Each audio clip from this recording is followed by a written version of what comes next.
Si tu traverses la rue comme ça, tu vas te faire écraser. N'importe quoi. C'est important l'endroit où on traverse. Regarde, là par exemple. Nul. Elle traverse même pas sur un passage. Quand il y a un passage piéton, il faut le prendre. Le message est clair, mais nécessaire. Chaque année en France, 300 jeunes piétons de 11 ans sont victimes d'un accident. Ces enfants sont rarement préparés aux dangers de la route.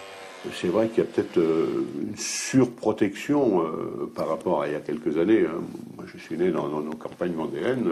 À l'époque, on nous mettait dehors.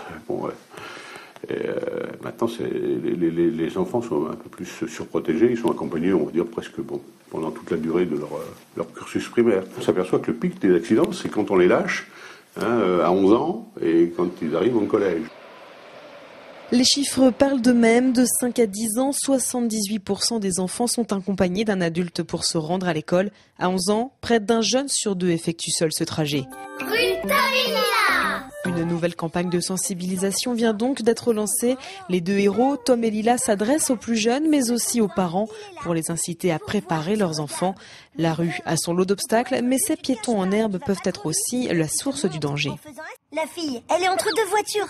Comme elle est petite, on la voit pas. On ne se met pas souvent à la place de l'enfant. Il est bas, il est à la hauteur, il est caché par les poubelles, il ne voit pas la porte de garage qui s'ouvre, ils vont s'engager pour traverser la rue, ils ne vont pas s'apercevoir qu'une voiture arrive, ou ils vont croire qu'elle est assez loin, quoi.